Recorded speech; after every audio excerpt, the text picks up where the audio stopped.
ನಮಸ್ಕಾರ ಸ್ನೇಹಿತರೆ, ಇಂದು ನಾನು ನಿಮ್ಮ ಮುಂದೆ ಕುಟುಂಬ ಎಂಬ ಮಹತ್ವದ ವಿಷಯ ಬಗ್ಗೆ ಮಾತನಾಡಲು ಬಂದಿದ್ದೇನೆ. ಇಂದಿನ ವೇಗದ ಜಗತ್ತಿನಲ್ಲಿ ನಾವು ಹೊಸ ಹೊಸ ತಂತ್ರಜ್ಞಾನಗಳನ್ನು ಅಳವಡಿಸಿಕೊಳ್ಳುತ್ತಾ ಮುಂದೆ ಸಾಗುತ್ತಿದ್ದೇವೆ.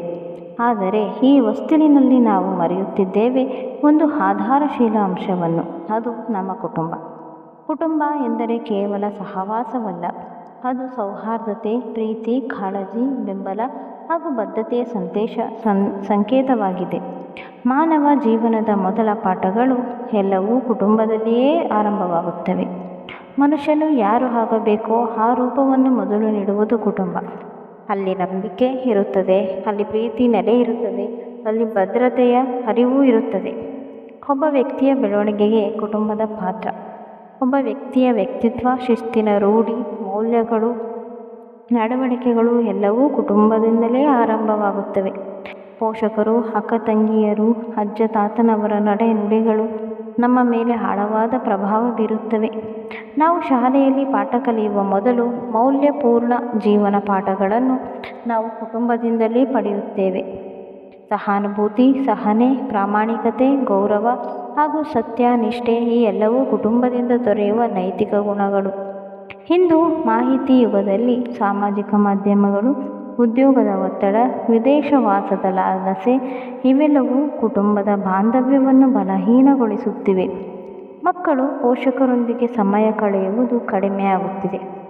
ಊಟದ ಟೇಬಲ್ ಮೇಲೂ ಎಲ್ಲರೂ ತಮ್ಮ ಫೋನ್ಗಳತ್ತ ಗಮನ ಹರಿಸುತ್ತಿರುವುದನ್ನು ನಾವು ಕಾಣಬಹುದು. ಇದು ಮಾತ್ರವಲ್ಲ, ವೃದ್ಧ ಪೋಷಕರನ್ನು ನಿರ್ಲಕ್ಷಿಸುವ ಪರಿಸ್ಥಿತಿಯೂ ಉದ್ಭವಿಸುತ್ತದೆ. ಅಂತಹ ಸಂದರ್ಭದಲ್ಲಿ ನಾವು ಮೌಲ್ಯಪೂರ್ಣ ಕುಟುಂಬ ಬಾಂಧವ್ಯವನ್ನು ಉಳಿಸಿಕೊಳ್ಳಬೇಕಾದ ಅಗತ್ಯವಿದೆ.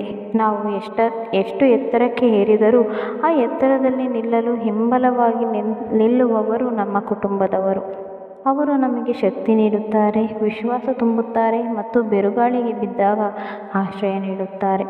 ನಾವು ಜೀವನದಲ್ಲಿ ಎಷ್ಟೇ ಯಶಸ್ಸು ಸಾಧಿಸಿದ್ದರೂ ಮನಸ್ಸು ಮಂಕಾಗಿ ಹೋಗುವ ಕೆಲ ಕ್ಷಣಗಳಲ್ಲಿ ನಾವು ನೆನೆಸಿಕೊಳ್ಳುವುದು ನಮ್ಮ ಮನೆ, ನಮ್ಮ ಕುಟುಂಬ.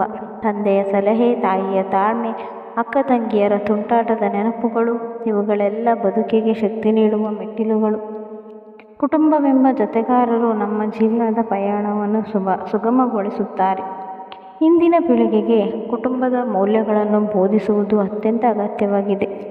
ಮಕ್ಕಳಿಗೆ ಕೌಟುಂಬಿಕ ಕಳಕಳಿಯ ಮಹತ್ವ, ಹಿರಿಯರಿಗೆ ಗೌರವ, ಜವಾಬ್ದಾರಿ ಮತ್ತು ಸಹವಾಸದ ಬೆಲೆ ಇವುಗಳನ್ನು ತಿಳಿಸಲು ನಾವು ಪಾಲಕರು, ಶಿಕ್ಷಕರು ಒಂದಾಗಿ ಪ್ರಯತ್ನಿಸಬೇಕು. ನಾನು ಎಂಬ ಸ್ವಾರ್ಥವನ್ನು ತ್ಯಜಿಸಿ ನಾವು ಎಂಬ ಬಲವನ್ನು ಅನುಭವಿಸಲು ನಾವು ಮಕ್ಕಳನ್ನು ಕುಟುಂಬದ ಶಕ್ತಿಯನ್ನು ಅರಿಯುವಂತೆ ಮಾಡಬೇಕು.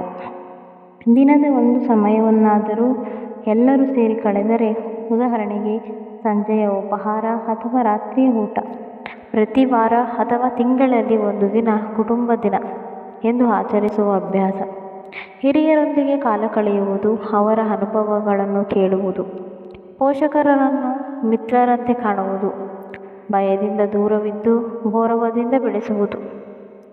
ಸ್ನೇಹಿತರೆ, ಈ ಜಗತ್ತಿನಲ್ಲಿ ಎಲ್ಲವೂ ತಾತ್ಕಾಲಿಕ, ಆದರೆ ನಮ್ಮ ಕುಟುಂಬ ನಮ್ಮ ಜೊತೆ ಶಾಶ್ವತವಾಗಿ ಇರುವ ಆಧ್ಯಾತ್ಮಿಕ ಶಕ್ತಿ. ಹಣ, ಹುದ್ದೆ, ಹೂಡಿಕೆ ಇವೆಲ್ಲವೂ ಬದುಕಿಗೆ ಬಣ್ಣ ನೀಡಬಹುದು, ಆದರೆ ಜೀವ ತುಂಬುವುದು ಕುಟುಂಬ. ಆದುದರಿಂದ ನಾವು ಜೀವನದಲ್ಲಿ ಎಷ್ಟೇ ಮುನ್ನಡೆದರೂ ನಮ್ಮ ಕುಟುಂಬವನ್ನು ಎಂದಿಗೂ ಮರೆಯಬಾರದು. ನೀವು ಎಷ್ಟು ದೂರ ಹೋಗಿರಲಿ, ಮನೆಗೆ ಹಿಂದಿರುವುದು ಅದು ಪ್ರೀತಿ ತುಂಬಿದ ಕುಟುಂಬದ ಛಾವಣಿಗೆ. ಧನ್ಯವಾದಗಳು.